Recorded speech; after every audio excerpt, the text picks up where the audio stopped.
Well,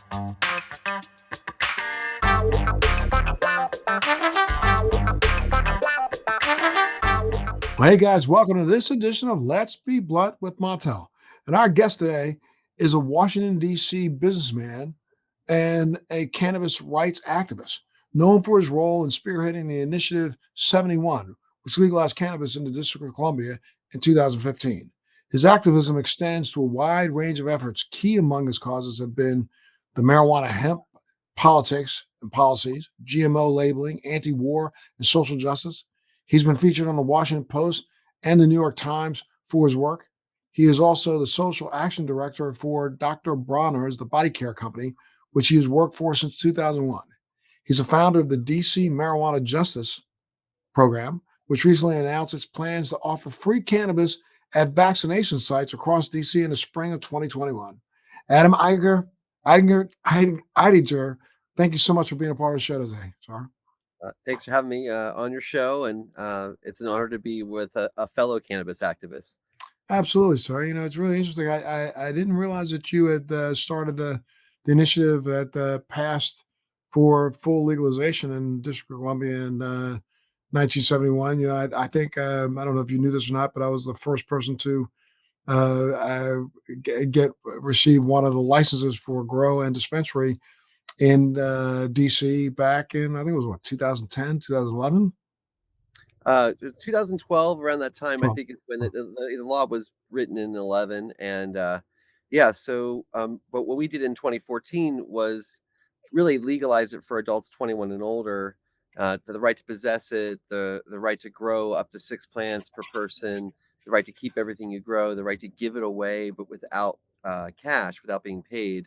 No remuneration is the word that we used in the legislation, and but we did, essentially stop about 6,000 marijuana arrests that were happening a year in Washington D.C. Medical cannabis only protects those who go to the doctor, obviously, and get a card. And I would contend it's like 5 to 10% of the population of cannabis users that are actually doing that. So I've been more focused on just like dismantling the entire drug war, and ending prohibition. And right now, with the talk of in DC of getting a new, a new policy, a new form of legalization where we do have adult sales to anyone who comes in to DC would be an adult could buy cannabis. We are now having a debate about, well, where does the cannabis come from? What's the role for the cottage industry, for the home-based people? What about casual sales? We're asking a lot of these questions as a group, DCMJ. It seems so crazy though that, here's the nation's capital and, we don't hear a lot about what's going on in the nation's capital around the country. But at the same time, the legislators are there and they seem to act like they just ignore the entire topic. Does this not frustrate the hell out of you?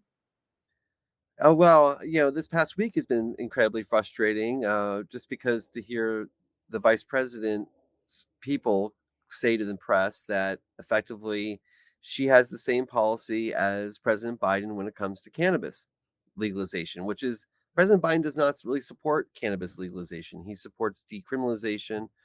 He supports maybe Schedule 2 or 3 for the substance. He does not support full descheduling. I'm not sure he would sign the MORE Act if it was put on his desk, which is still a long shot because Republican support is not guaranteed. And clearly, Republicans are much more obstructionist to cannabis in the nation's capital. We have the Andy Harris, the congressman from the Eastern Shore of Maryland, has a rider since 2015 that prevents any more cannabis reform. So the initiative that I wrote that the voters approved by 70%.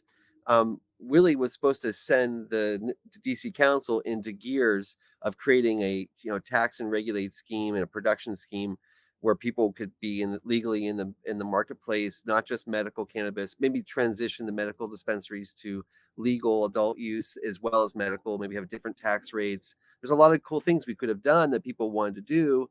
And unfortunately, this Republican congressman from the Eastern Shore who doesn't even represent DC, we're not a state.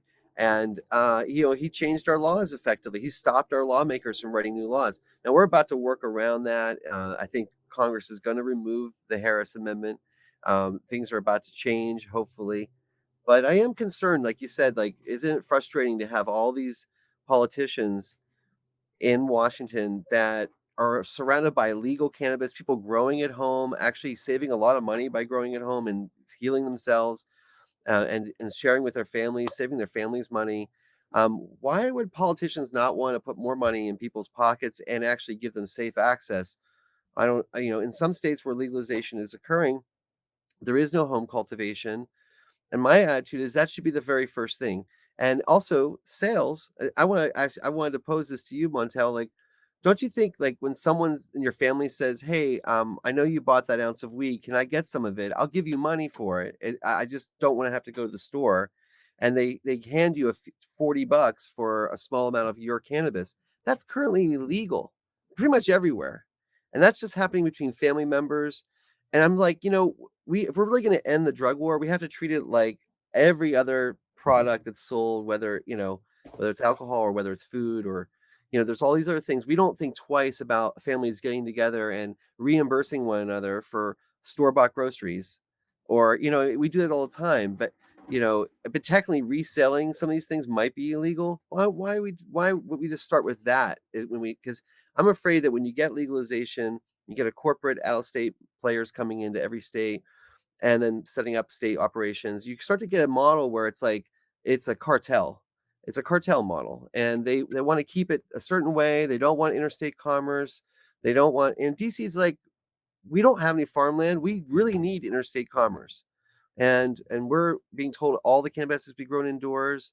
That's ridiculous. I'm talking about for the medical dispensaries. They'll never be able to supply the DC market. So there's all these questions that have to be addressed. And it's like to have lawmakers down the street say, "Oh, you can't even talk about it," which Yeah, is what they've been I doing for the find that last I 6 find that abominable. I mean, to be absolutely honest with you, and I did not hear that Harris came out and made that comment this last week. I find it really just appalling that we had, two people who ran kind of hinting that they were going to make some changes in the cannabis world to see if they could solidify votes, but now that they're in office, literally backing down and running down the street, holding their hands around their ears, which is really kind of just pathetic to me. And I mean, we never knew.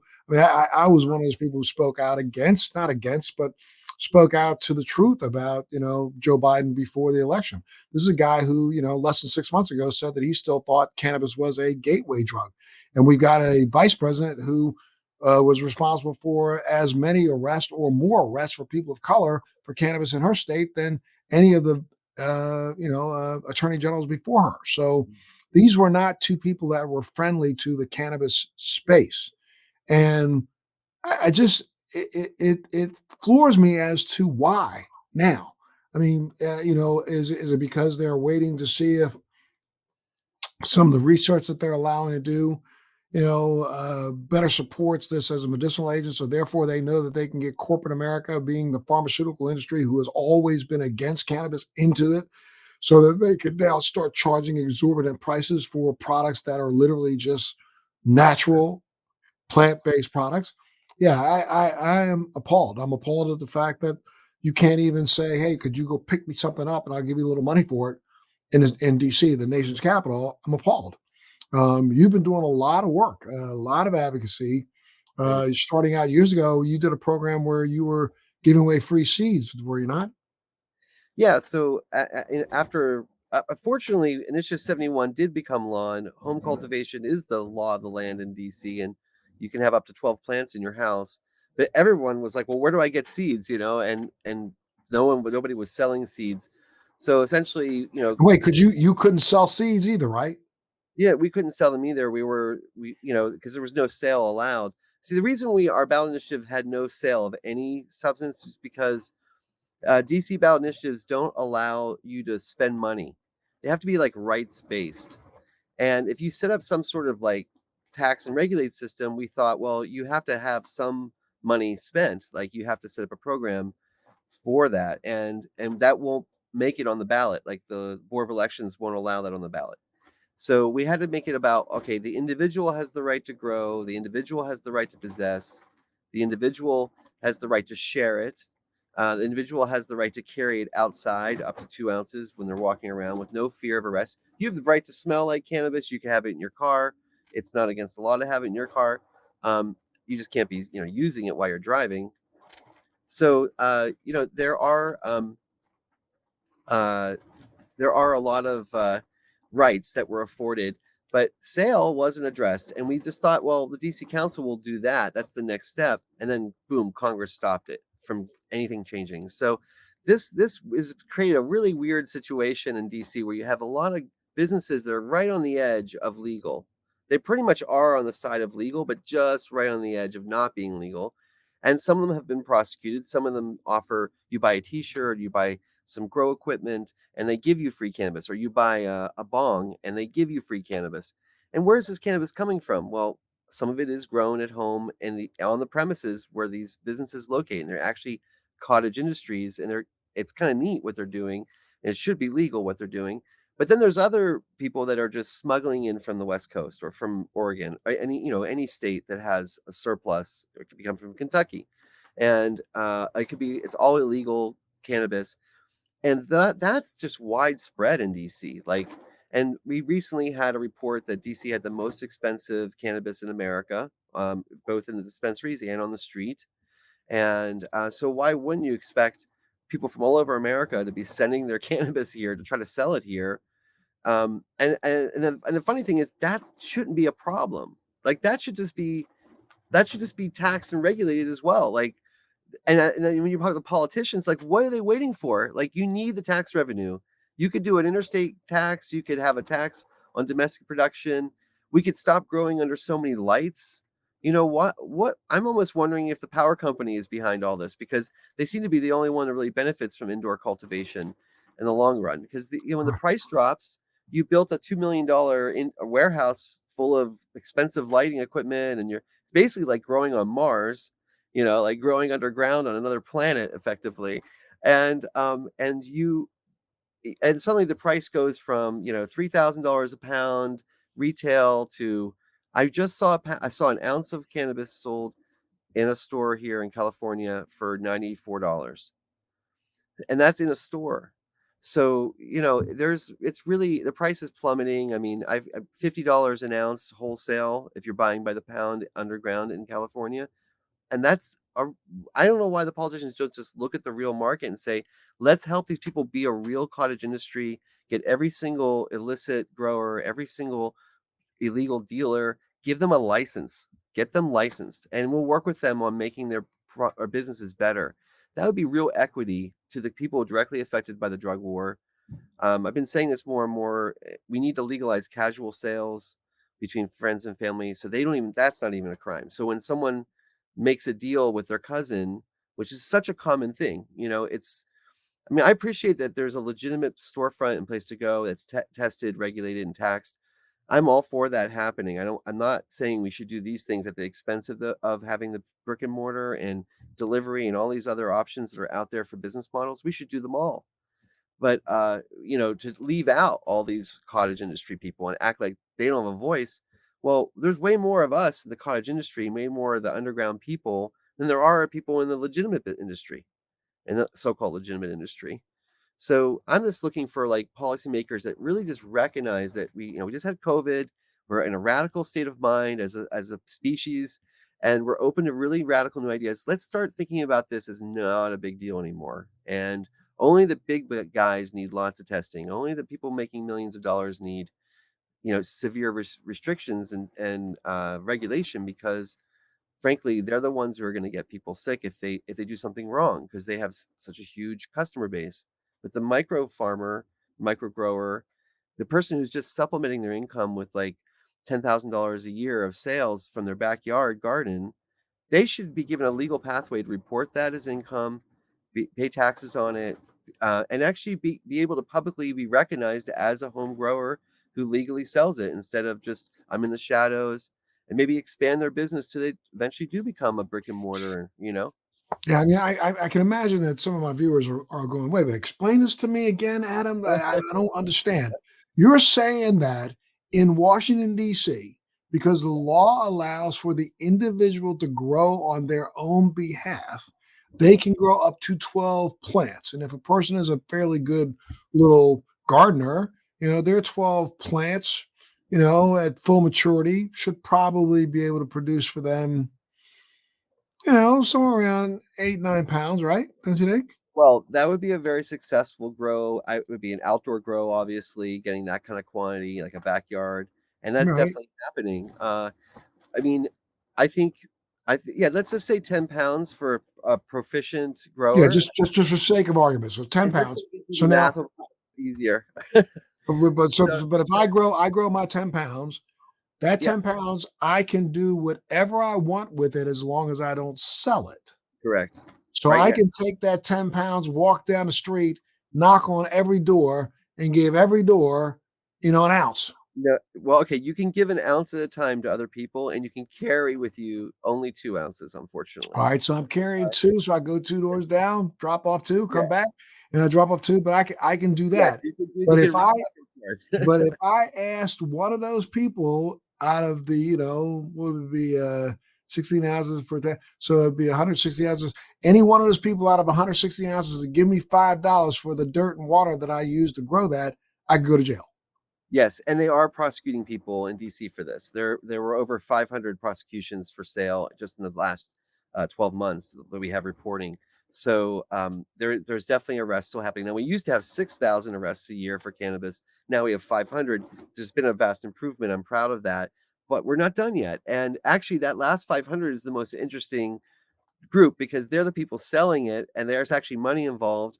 And it's like, you know what? Why don't we just give these people, like, they're independent contractors? They obviously have a source of cannabis. Let's just license them. So get this. We did a survey. We asked the public how many different types of alcohol licenses do you think there are in the nation's capital? And people were given lots of options. And the correct answer is actually 65. Okay. There are 65 different types of licenses for alcohol. If you want to have a bed and breakfast and you want to serve wine at 5 p.m. on occasion to your guests, you have to get a license for that. It's only a few $100. You want to sell homebrew beer or wine or even liquor that you made, you can sell it at a farmer's market in DuPont Circle on a Sunday morning. You could be tasting homebrew alcohol to people for just $300. Now, why can't a home grower, and this is where you get the real democratic effect of cannabis, where there's a lot of home growers in DC. There's like 1,000 people growing at home right now. If they all had the right to sell their excess, which they do have a little excess, it could bring in, like, $1,000 a month or $2,000 a month in supplemental income. That's the difference between someone living in poverty and being a middle class person in this country. And they did it for themselves. Like, they're making it, and there's no fear, and the government just wants to work with you to get you to do it safely. And but they're not interested in limiting the number of people who do it. They're not interested in telling you can't do it at a farmer. You can't sell it directly to your customers because right now the most business models in most states are like, we're going to set up the retailers, the growers, and a distributor who's in the middle. And the distributor has so much power. And why do we even have a distributor license? Like, do we really need it?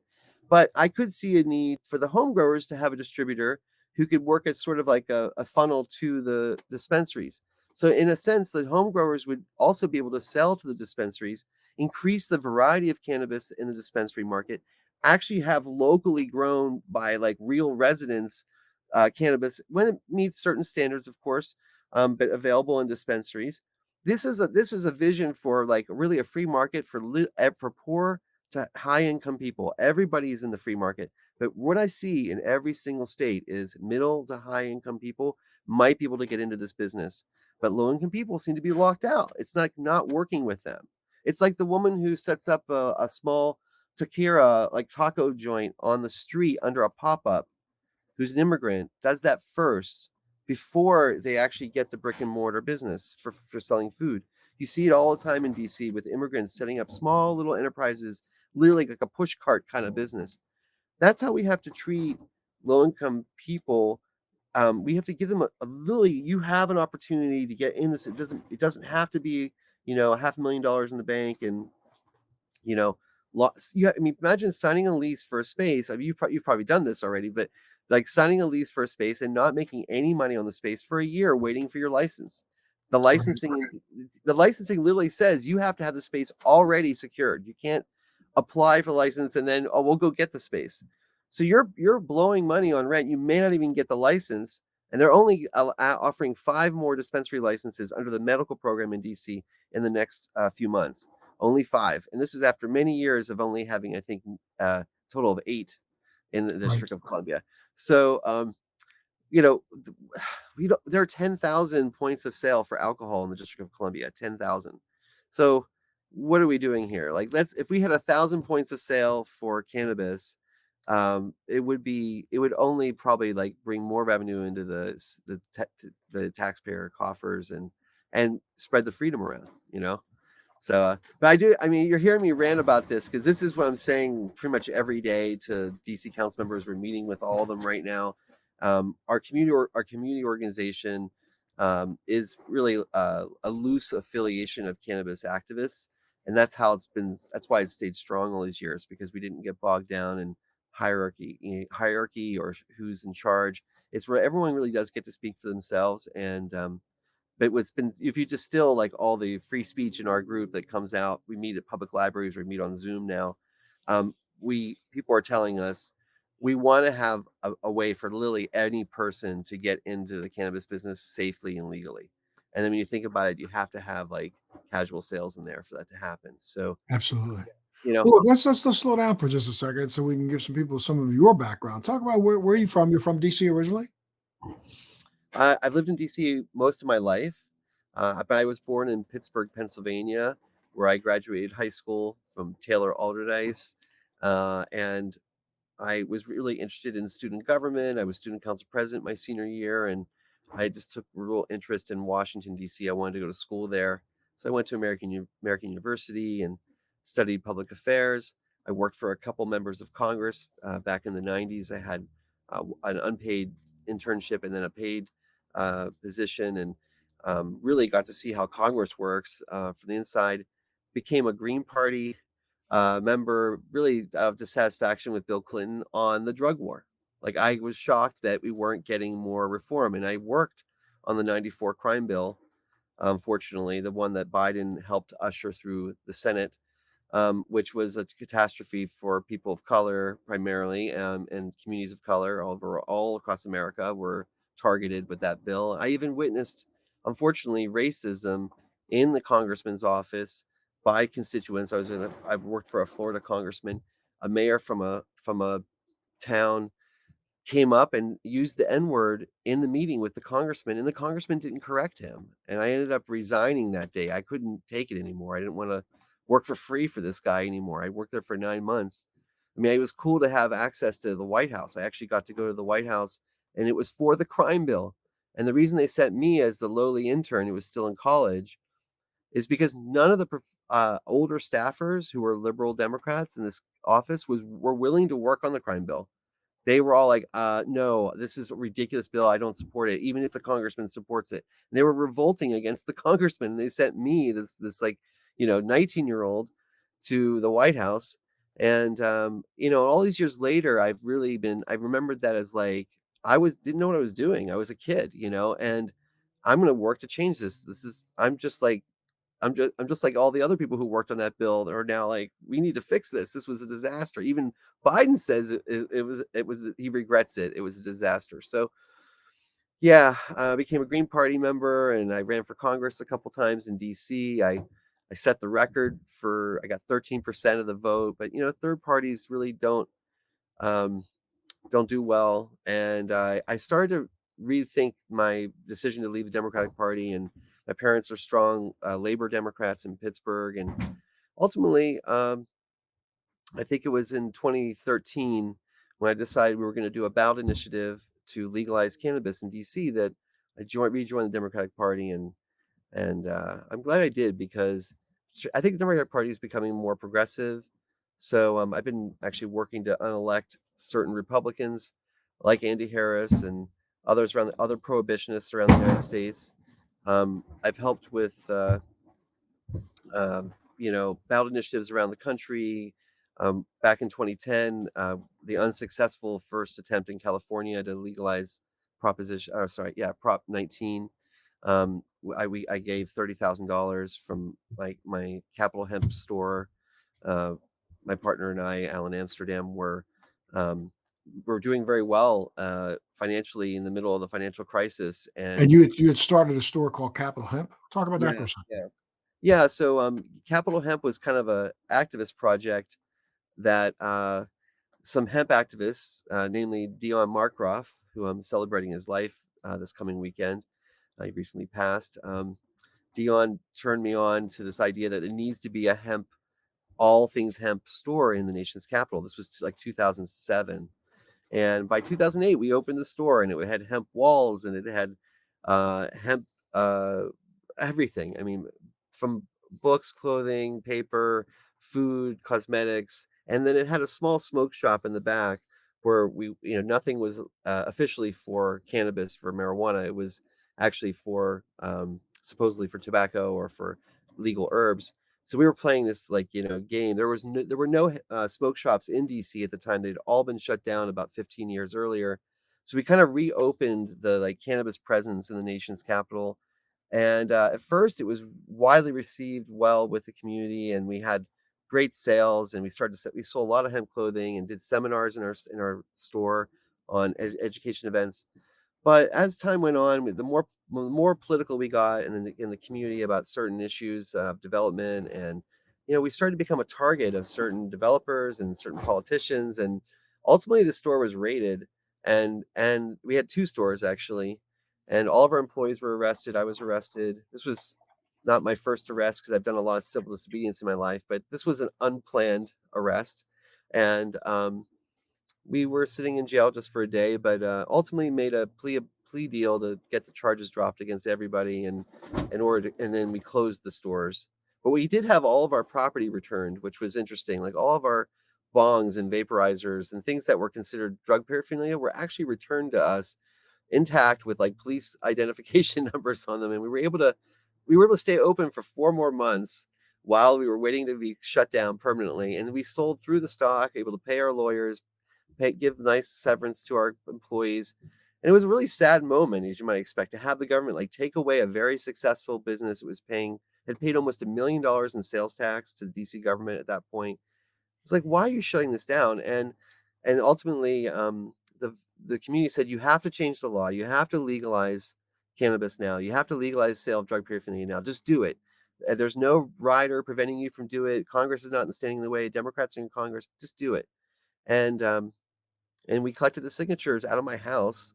It was it was not an easy job to collect 5% of the registered voters' signatures, and I'd never done it successfully. I tried for other things, and we never got it successfully. This was like, we're going to get it no matter what, and we did get it on the ballot after a lot of struggle, and it had to get through a review by the Board of Elections and the language and all this stuff, and it barely got through. I mean, we had the Attorney General writing letters to the Board of Elections saying, "Do not let this on the ballot." So when it finally did get on the ballot, it was we had almost no money for the campaign. It was low budget. Dr. Bronner's had given us about $100,000, and we had raised $100,000. But then the Drug Policy Alliance swooped in at the very end and really helped us professionalize the campaign. And thank goodness for the Drug Policy Alliance. They do great work. And so we're kind of like the activist group in DC that partnered with later with the professionals. We got it passed. Dr. Malik Burnett, he's a great cannabis activist and a medical doctor, African American medical doctor who really led the campaign in the final 3 months. I kind of stepped back once it was on the ballot. That was my job, and it was my job to support Black voices. I mean, frankly, I have consistently heard criticism as an activist that I'm white. We want to hear from Black voices, and increasingly, I'm more and more sensitive to that as an activist, and I want I we are not just it's not just me. DCMJ is a very diverse community, and really the smallest business people are mostly African Americans in DC that are screaming for micro licenses and a low barrier for entry. The people who have been historically targeted for these laws. So low barrier of entry has got to be the philosophy. And Dr. Bronner's, the company I work for, has been really supportive of cannabis reform, but we don't Dr. Bronner's doesn't sell cannabis. We have hemp oil in the soap. It's non THC hemp. And no, it's like there's no THC in the product. Yeah, one of the things that people I don't know understand. What years are you talking about when you started your hemp store? What years was that? Sure, I probably am jumping around a little bit. I'm trying to summarize it, but in 2007 we began the store, and it was closed in 2012.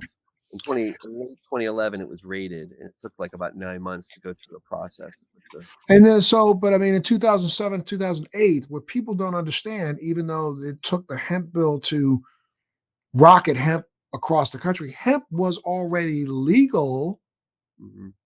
for sale. We were importing something close to 300, 400, I mean, 300, $400,000 dollars worth of hemp products from It overseas. was 300 million or 400 million. It was a lot more than that. It was. Really? Yeah, it was. We were importing everything, like you said, like all the clothing and all the food was coming from Canada because it was legal in Canada, and it still is. I mean, most of the hemp food products come from Canada these days. The U.S. is like, I think hemp has become like a CBD cash crop, uh, where you're not interested in THC, but you're definitely interested in the CBD, and you can sell that. And I when I heard about CBD in the late 2000s that was what hemp was going to become a cash crop, I didn't understand it. I didn't get it at all.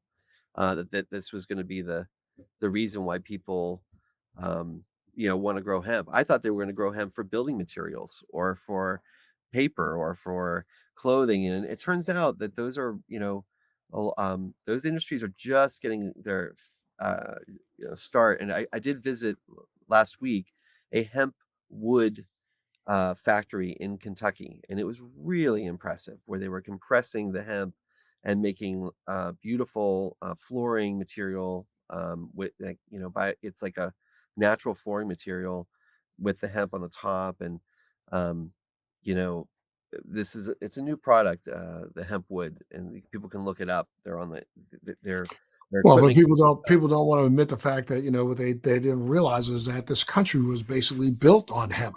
Most people don't recognize that, but you can go back to you know the late 1600s, early 1700s. I mean, we farmers were by law ordered to grow hemp because we used hemp for everything from sails to ropes to sheets to clothing to to and even in some of our wood products.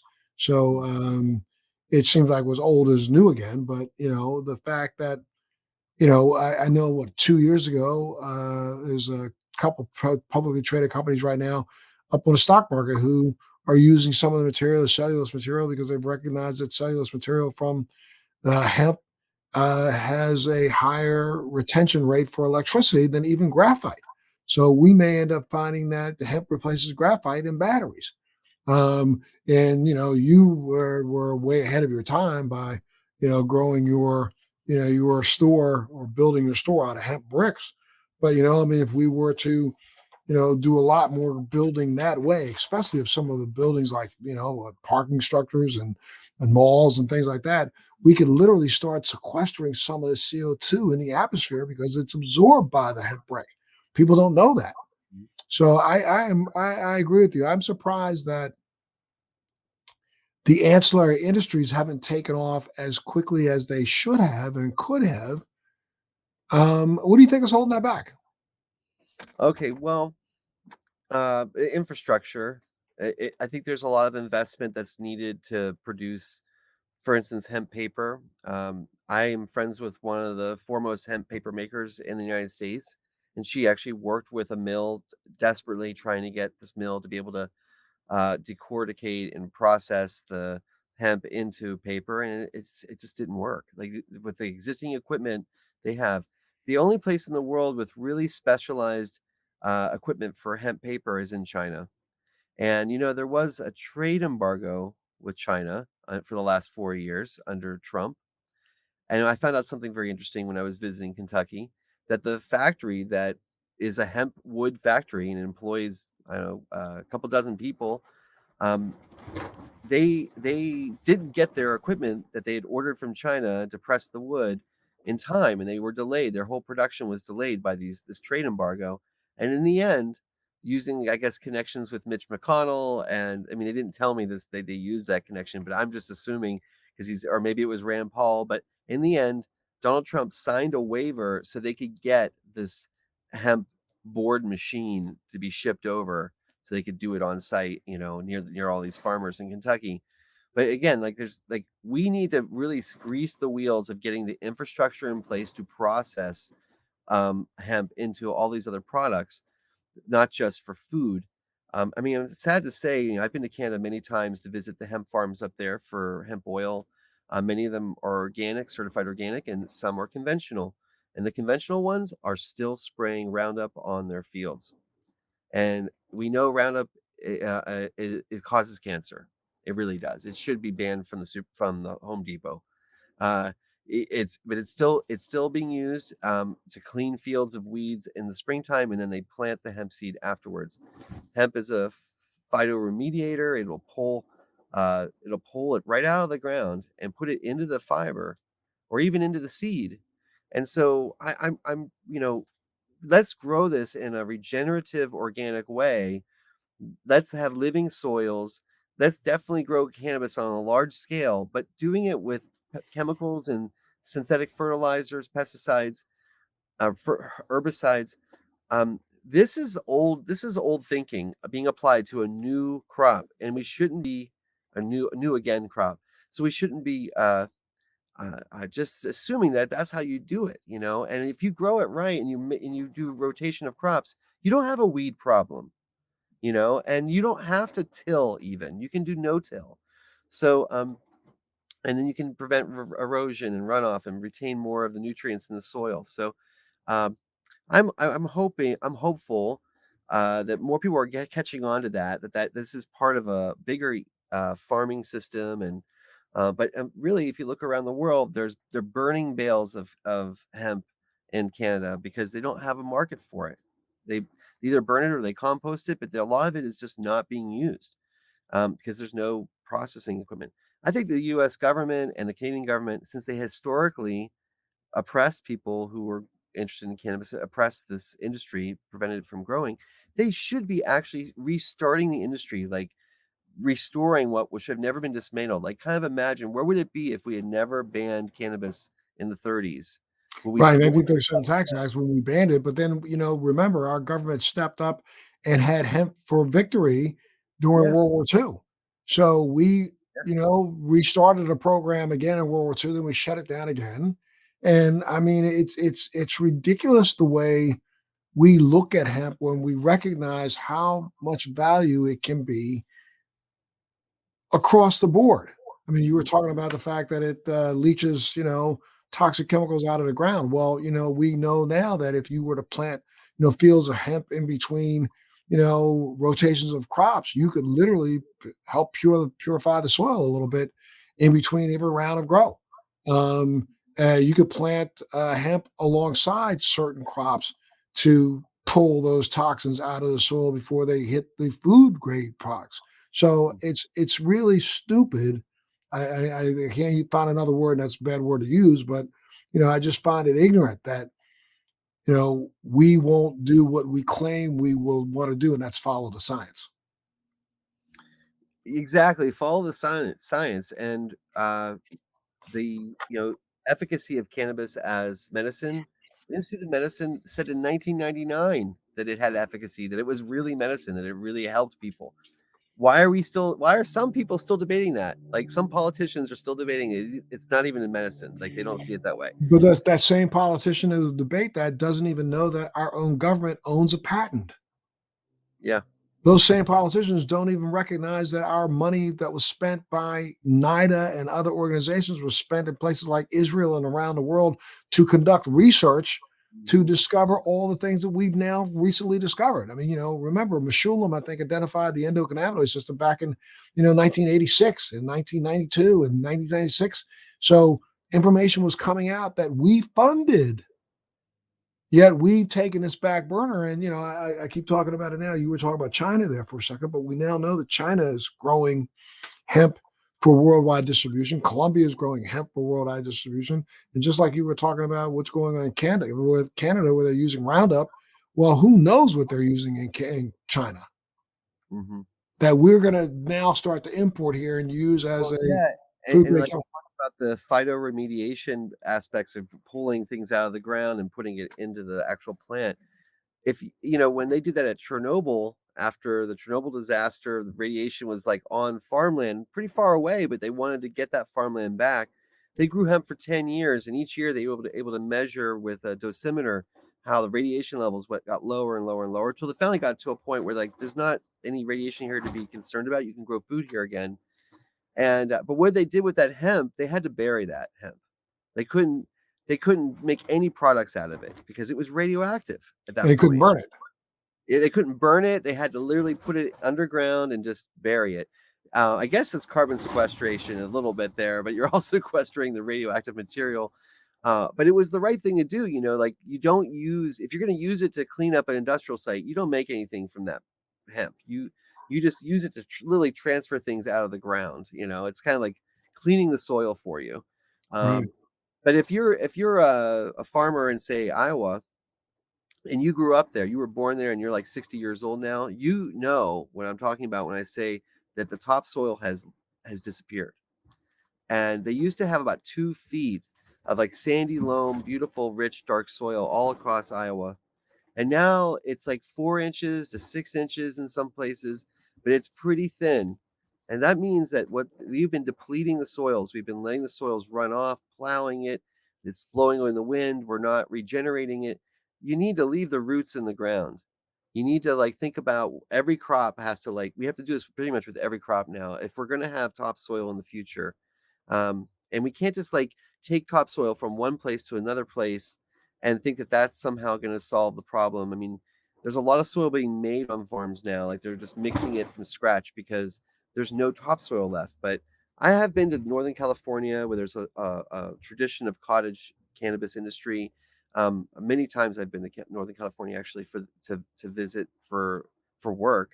And what I find out is that these farmers are growing where they never plow their fields, and they don't really have fields, they have mounds, and they're growing these large bushes, and they're growing them under the sun, and they're collecting water, and they're not irrigating in a large it's not it's micro scale, but they're making a living and their families are happy, and they build beautiful homes up there in the mountains, next to their gardens and stuff. And I think this is a way of life that should be preserved and encouraged, not the factory farming model, not you're not giant warehouses, unfortunately, in the desert.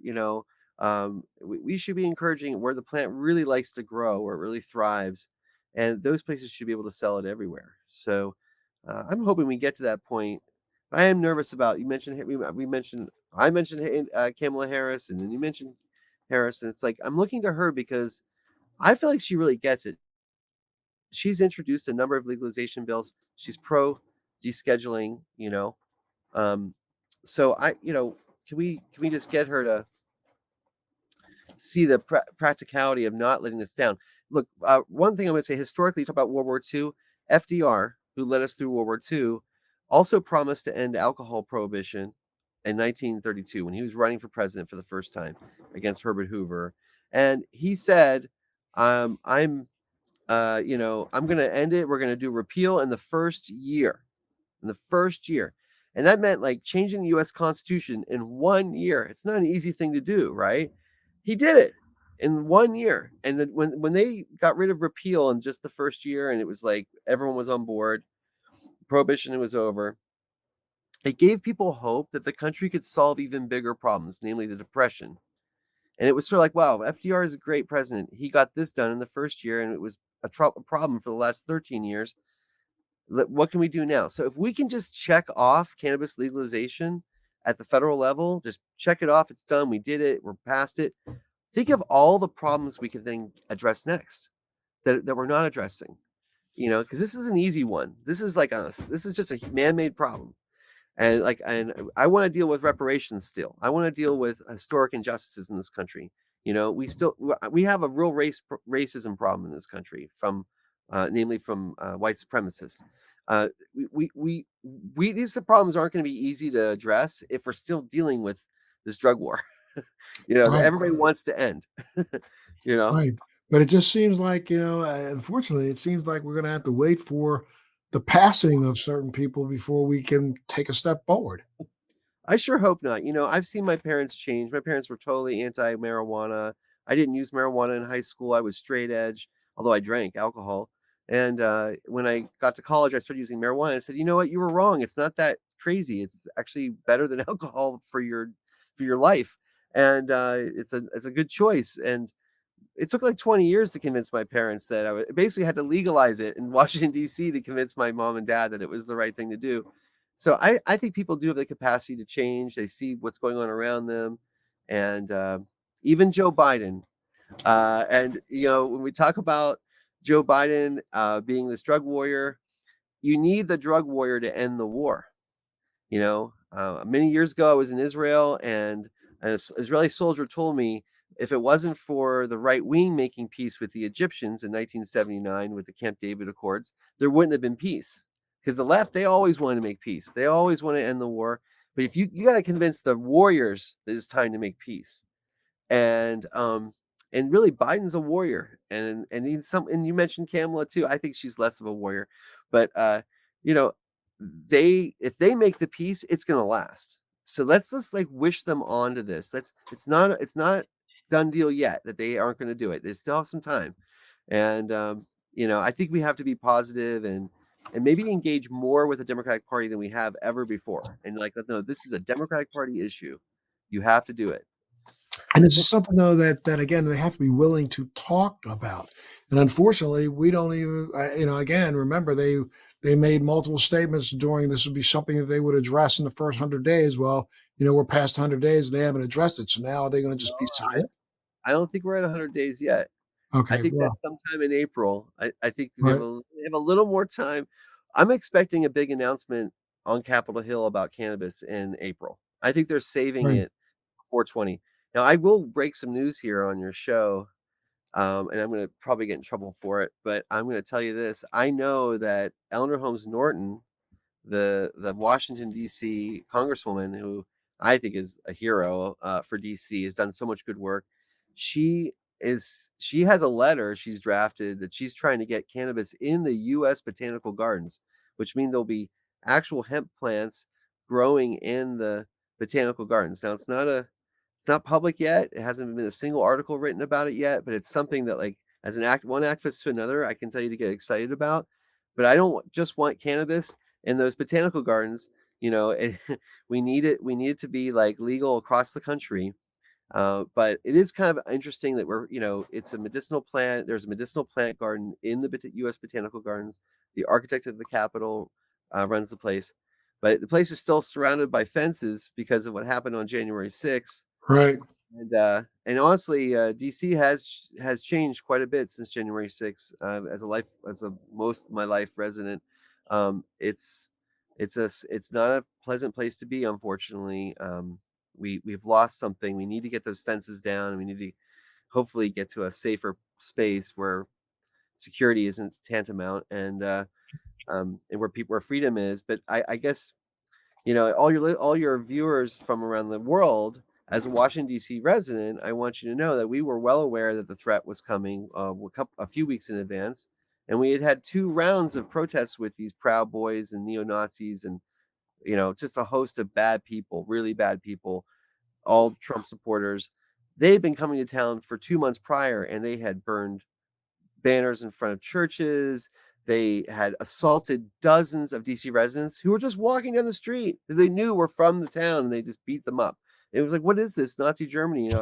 I'm Jewish. My ancestors were murdered in the Holocaust. I have I have to say, like, I really hope people wake up that there's a strong racist, white supremacist bent in the Republican Party. It's not a fringe thing. It's centered in the party, and we really need to work in the Democratic Party now. It's time for all cannabis activists, I think, to abandon the Republican Party because they are the obstructionists. We need their votes in the Senate. They're not giving them for cannabis reform. We can Well, blame yeah, the Democrats, but they're not. It's not. don't you find it a little weird though that those right wing Proud Boys, all of these white supremacists, when they ran into the Capitol, there was a lot of pot being smoked, a lot of cannabis being smoked in the Capitol, was it not? I'm glad I could laugh about this, that we didn't lose our Capitol building in a fiery, in flames. Because these what they did was really dangerous and serious. Now, I have been arrested 27 times. Okay, Wow. 25 of those times were acts of nonviolent, peaceful civil disobedience that I think Gandhi or King would say that it was peaceful and nonviolent. Okay, and so these are not like serious crimes that I was arrested for. But that said, I can never in my wildest dreams imagined assembling a group of people to storm the Capitol building, to terrorize the elected officials, to maybe kill or hang some of them. I can't even imagine that. That is a violent like concept of revolution. And what we want, is a peaceful revolution. We want to demonstrate to like make change happen. But what they did was an act of privilege, and it was grotesque. And I hope every single one of them are held fully accountable. The president should have been held accountable. He clearly organized this. He clearly had his people organizing it, and somehow he's going to escape prosecution. It seems like, which I think is dangerous. I think the guy should be prosecuted. So yeah, I am pretty opinionated, as you probably can tell, about this stuff. I don't hold back when it comes to when it comes to racism and injustice. Um, and I do think the drug war was always racist from the start. Harry Anslinger, the Correct. architect, he was a Nazi. He was with the American Nazis. So look, there's authoritarians out there, and they want law and order, and I do too. But you can't create a bad law and expect order. You got to have laws that reflect the will of the people, and these laws clearly don't anymore. I mean, the polling is in the 70s now for legalization. For the Democrats not to somehow figure out a way to legalize in the next 2 years in this current Congress and current environment, if they can't do it, I'm worried that there will be a rise of apathy on the Democratic left, and you might see the Republicans regain power again, and then we get And nothing and there. and the Republicans may regain power by using cannabis as a way to convince people that they're not as hateful as they are. I mean, I have said this for years. I thought that it would be a Republican that would finally overturn the cannabis laws rather than a Democrat, and only because they would do so because they recognize that maybe, while people are looking the other way, they can then get in everything else they want to do to be able to go ahead and go back to lording over people the way that they do. Let's wait before we get out of here. Before I run out of time, I want to talk a little bit more about your Joints for Jabs program. This is an idea that you had to give out cannabis for people who go and get their vaccine? Yes, I was inspired by anti-vaccine activists who were also cannabis activists, some libertarians in California. I saw they were harassing people getting uh, the vaccine, and I thought, wow, this is not a good look for cannabis. We need to do something that shows that we believe in science. The science says that all the vaccines have efficacy and improve your chances of not dying from COVID-19, and we don't have an epidemic of people, of people in emergency rooms from getting these shots. And I've talked to many people who've gotten the shot at this point, and I have no fear whatsoever about it. And I think it's an important public health measure. If you have a legitimate medical reason for not getting the vaccine, I fully respect that. But for the healthy people, this is your chance to do something for your fellow citizens. We can just put out this fire of the vaccine spreading around. And I know it may not be the only solution, but I really got behind it. So I thought about, DCMJ has given away thousands of seeds over the years. We've given in front of the White House. We've gotten people to show up for that. We've given away joints at Donald Trump's inauguration. We gave away 10,000 joints as a community. Okay, we thought, well, maybe we do it. We just give away a joint, and we, pot for shots. You know, uh, Mhm. and then someone said joints for jabs. Then we had a contest. What was the best name? And joints for jabs um, ended up winning. And so we're just giving this reward to people. We're going to give them a full gram king size joint that was rolled by a machine, not licked. And we have volunteers. About 60 people have signed up so far to staff tables. it looks like it's going to be something like 30 different locations. We're trying to do literally every single vaccination center. I mean, you might wonder, why would we do this? Why would we divide up? It's a lot of work. Why don't you just do it at one place and do it for the cameras? What we're trying to do is get people to, once they get this joint, these are all DC residents. We want them to call their council members. We're not just giving them the joint. We're saying, okay, here's this for you, but we really wish you'd call the council member and ask for these things. And we're going to ask for casual sales. We're going to ask for the right to sell home grow, farmers markets, all these micro things that we want that will help really the average person legally make money off of cannabis, not big business people. And so anyway, we're using this. It's like it's a twofer, or three-fer really. We're going to get people to hopefully register for the vaccine on that day. So we see a spike in demand for the vaccine on that day. We hope you get a free cannabis, which is it's always a good day when you get free cannabis. And it's a blend of home grow cannabis from DC residents, as many as like 6 different strains in one. I would call it kind of a salad joint. Definitely something you should be waiting for when you have nothing to do to smoke, because it might be really strong. And then last thing, it is the getting social activism. We want people to, every person's voice counts. And when the politicians hear from 30 or 40 or 100 people who call them up and say the same thing, they generally get the idea that maybe they should do that. It doesn't take that many people, especially in just one local area, like in your hometown. So, we're acting locally, but we have inspired a Joints for Jabs in New York City that's occurring. And since gifting of cannabis is not legal in New York City, this is being done by street level dealers. I kid you not, who actually are pro-vaccine and want to really encourage this is in an immigrant community in Brooklyn. I've been hearing all about it. I'm like, wow, they're doing it. There's a dispensary in Michigan that's doing pot for shots, and they're giving away a doob tube in the dispensary if you bring in your vaccination.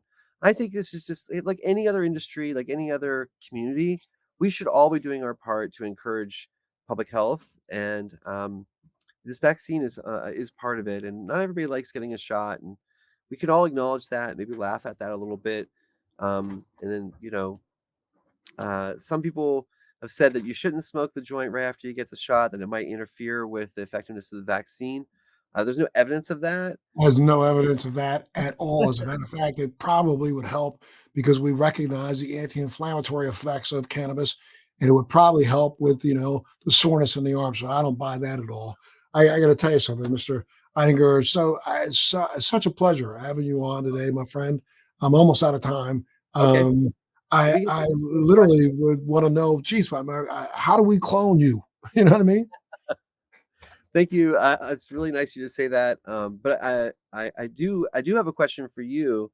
Um, I mean, what's your opinion on casual sales? I mean, do you think people should be able to just not? I mean, do you agree with that? Because it's kind of a new topic. I haven't heard many activists even talk about casual sales. I have never thought about it that way. I mean, I literally, because my mind has been so focused on, trying to ensure that states continue to pass legislation to allow for distribution through either dispensaries or through, you know, cannabis sales places where it's completely legal. But I have no problem with and literally would support any initiative for casual sales. I mean, if how many times have I literally been a participant in a casual sale? I Quite have a a few, friend actually. who literally, went out last week and maybe bought whatever the amount was that they had, and they bought something, and then if they gave me a little bit of it, I of course want to compensate somebody for taking money out of their pocket and giving me something out of their pocket. So, yeah, I think there should be an opportunity for if I had 10 people show up at my house today or come over today and somebody said, "Hey, you got anything I can do?" I said, "Yeah, the first one's on me, but if you want to start digging into my stash, you're gonna have to compensate me." Yeah, I mean, not everybody is it has that kind of money around that they can afford to let someone just take $100 worth of cannabis out of their house, Right. and so but they might be willing to let them take it if you pay for it, yeah, I mean, that's what it cost me. But that resale, that moment of resale, that becomes a crime. And I'm like, wait, you gotta have to deal with all this little stuff too. We can't just be thinking about big licenses. And you know. Yeah, I mean that right there, you just nailed it. I mean, who can afford, and most people, go out and they may get their stash covered for the next couple of weeks, and who can afford saying, "Oh, I'll give you half of mine. I'll just suck it up." That ain't happening. I know. I can, I remember, back in the day, and when I was with friends and kids, and when I was a teenager myself. I mean, it wasn't. You didn't look at it like it was an obligation. You looked at it like it was, you know, being respectful. I mean, I'm not going to come over your house and take 2 6 packs of beer out of your refrigerator and just walk home. And because I guarantee you, the next time I come over, you'll tell me bring me 2 more 6 packs Yeah. of beer, right? Yep. So, yeah, no, that's how I feel about it. No, thank you for that question. But yeah, my friend, we barely scratched the surface of all the things that you are involved in. I mean, your activism is just huge. You're involved in so many things from GMO, to, Thank you. politics to social equity. I could talk to you for hours and hours on end. So I want you to know that you always have a home here. All right. Well, invite me on again. I'll come back. Absolutely. Love to have you back. And I can't thank you enough for this conversation. I want to make sure all of you at home who have tuned in, how can they get a hold of you if they want to get more information about what you're doing and what you're working on, sir? Just Adam at dcmj.org. You can also go to DCMJ website and just check us out there. You can sign up for Joints for Jabs if you're in the DC area. We'd love your participation. Great. Well, okay. And I hope that the Joints for Jabs spreads all the way across this entire country. Anything we can do to get people to recognize that it's their responsibility to be safe for their fellow man. I've been just, I'm completely baffled by this idea. I do get the people who are the never vaxxers. Okay, I get where you were coming from. Okay, got that. But right now, we're looking at something that has shut down the world. Mhm, Okay. I mean, can we not admit that? I mean, the entire world has been affected, all at the exact same time. mhm, And the whole world can be affected at the same time if we just do our individual little part to help preserve mankind. If we fight this one, my biggest fear hasn't been as much about COVID as it is the next one. mhm, Because I think what we don't recognize is all the damage we have done to this planet, all the things that we have done to destroy, you know, those things that are on this planet. I believe in science. And so I believe that when Albert Einstein said for every action is an equal and opposite reaction, well, for every disease, I think that there was something put on this planet that was plant-based to cure that. I do. I really do. I firmly believe that. I believe that that's what is happening and has happened in the rainforest that we're destroying. But now mankind has set about thinking we are smarter than and stronger than and bigger than nature. mhm, The second we cross that barrier, just because of this little thing, that we use these things and the internet, the second we cross that barrier thinking that we are the gods, I think mankind has just set itself up for God coming back and saying, "Oh, really? mm, Take a look at this." I don't know if you know this, I'm not going to keep it much more longer, but it was about this is easily 6 months before COVID began.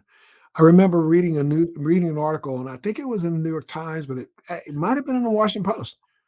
They were talking about a group of scientists who had pulled an ice core up out of a glacier, and that ice core was 1 million years old. And the reason why they pulled the ice core out is because in another part of the glacier, the ice had melted down to that 1 million-year-old level. And in that 1 million-year-old level, they found a virus that is a virus that we know today, but it was completely different than the form of the virus today. And it's a virus that mankind has no immunity to. So that means that if it's melted down in the other part of the ice core, that means that that virus has been released into the atmosphere. Okay. Now, fortunately, we haven't gotten it yet, but we continue messing around the way we are, we're going to release something into the atmosphere that, it won't be a year later that we come up with vaccines. We'll still be looking and scratching our heads when mankind's trying to figure out whether or not mankind exists. So, I like you, and I think, I appreciate the fact that anybody who can try to force us to do what is right for our fellow man, we need support. So please, again, I'd love to have you back. I want you guys to make sure that you tune in and see this 1 hour podcast that I've done now with Mr. Eidinger.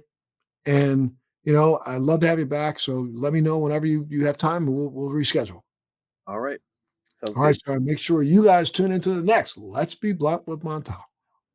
Thanks for joining me on Let's Be Blunt with Montel. Please make sure you're subscribed and hit the bell to be notified when new episodes post each week. We'd love to hear your feedback also, so please send us your comments.